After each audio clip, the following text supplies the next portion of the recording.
हमेशा की तरह जल्दी उठी थी।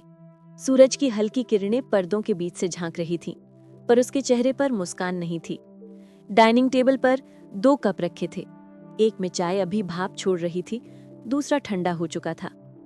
अमित की कुर्सी खाली थी, वही जगह जहां वो हर सुबह बैठकर अखबार पढ़ता था और बीच बीच में रीना को देखता रहता था, कुछ कहे बिना। वो कुछ कहता नहीं था, पर उसके चेहरे पर वो नरमी थी जो कह देती थी, तुम हो तो सब है। पर रीना के लिए वो सब आदत बन गया था। वो बोलती, तुम्हें कुछ आता भी है सिवाय इस चुप्पी के? और अमित हंस देता, हाँ, सुनना आता है। आज वो हंसी नहीं थी, वो कुर्सी खाली थी और कमरे में सिर्फ घड़ी की टिक टिक थी, जो अब हर पल रीना के सीने में गूंज रही थी। शायद पहली बार उसे महसूस हुआ, कभी कभी जो सबसे ज्यादा बोलते हैं वो सबसे कम सुनते हैं, और जो चुप रहते हैं वो सब सुन लेते हैं। रीना पूरे दिन घर में इधर उधर घूमती रही, कभी कपड़ों की अलमारी खोलती, कभी अमित की शर्ट सूंघती। उसमें अब भी वही साबुन और पसीने की मिलीजुली खुशबू थी। कमरे की दीवारों पर टंगे फोटो फ्रेम्स में हर जगह वही मुस्कुराता चेहरा था, अमित का। कितनी अजीब बात है, वो हमेशा पास था, फिर भी उसे कभी देखा नहीं।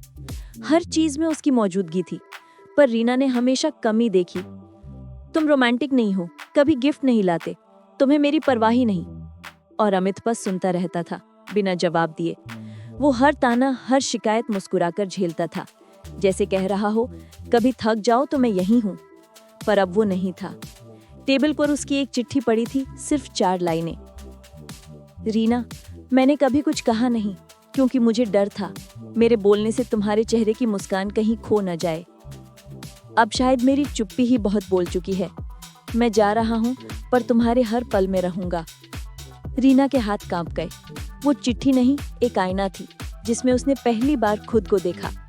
वो जमीन पर बैठ गई और बस फुसफुसाई, अमित, तुमने इतना सहा और मैं बस शिकायत करती रही। कुछ दिन बाद रीना ने अमित का पुराना मोबाइल फोन उठाया। स्क्रीन टूटी हुई थी, पर लॉक नहीं था, जैसे अमित चाहता था कि वो देखे, समझे। गैलरी खोली तो उसमें सिर्फ उसकी तस्वीरें थी, रीना की। वो तस्वीरें नहीं थी, जैसे किसी ने हर दिन उसके चेहरे के भावों को चुपचाप कैद किया हो। कभी वो गुस्से में थी, कभी मुस्कुरा रही थी, कभी बिखरे बालों में रसोई में खड़ी थी। हर फोटो के नीचे तारीखें लिखी थी और एक छोटा नोट। आज वो नाराज थी, पर फिर भी कितनी प्यारी लग रही थी। आज उसने कुछ नहीं कहा, पर उसकी आंखों में सब था। वो हंसी और मैं जीत गया। रीना के आंसू अब मोबाइल स्क्रीन पर गिरने लगे। हर तस्वीर एक चुप्पी बोल रही थी। वो यादें नहीं थी, अमित की लिखी डायरी ऑफ लव थी, जिसमें वो रोज अपने एहसास दर्ज करता रहा था, बिना एक शब्द बोले। रीना ने धीरे से कहा, अमित, तुम तो मेरे हर पल में थे, बस मैं देख नहीं पाई। अगर इस कहानी ने आपके दिल को छू लिया हो तो प्लीज लाइक करें, शेयर करें और स्टोरी जंक्शन को सब्सक्राइब करें, ताकि ऐसे और दिल छू लेने वाले किस्से आप तक पहुंचते रहें। हार्ट। रीना अब हर शाम उसी कुर्सी पर बैठती थी जहां अमित बैठा करता था।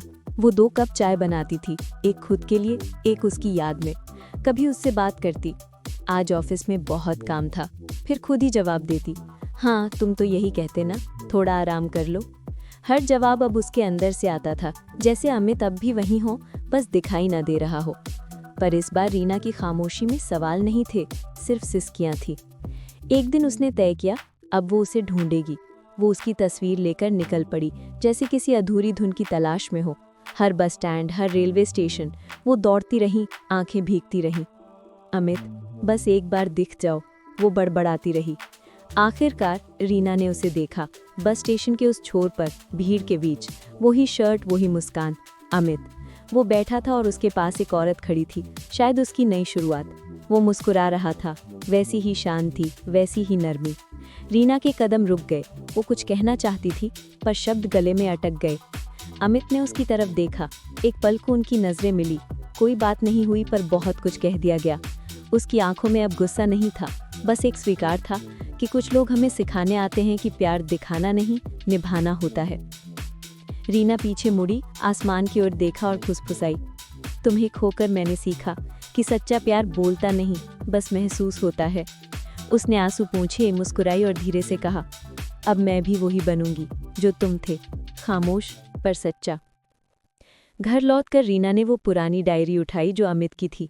अंतिम पन्ने पर लिखा था, अगर कभी मेरी खामोशी तुम्हें खलने लगे तो याद रखना, मैंने हर दिन तुम्हें सुना है, हर सांस में तुम्हारा नाम लिया है। रीना ने वो डायरी सीने से लगाई और मुस्कुराई। अब उसके आंसू में दर्द नहीं था, बस एक शांति थी, जैसे किसी अधूरे गीत का आखिरी सुर पूरा हो गया हो। वो जो हर रोज चुपचाप सुनता था, एक ऐसी कहानी जो बताती है कि सच्चा प्यार कभी बोलता नहीं पर हमेशा रहता है। अगर इस कहानी ने आपके दिल को छू लिया हो तो प्लीज़ लाइक करें, शेयर करें और स्टोरी जंक्शन को सब्सक्राइब करें, ताकि ऐसे और दिल छू लेने वाले किस्से आप तक पहुंचते रहें। हार्ट। अगर आपको ये कहानी दिल को छू गई हो तो लाइक, शेयर और सब्सक्राइब करें स्टोरी जंक्शन।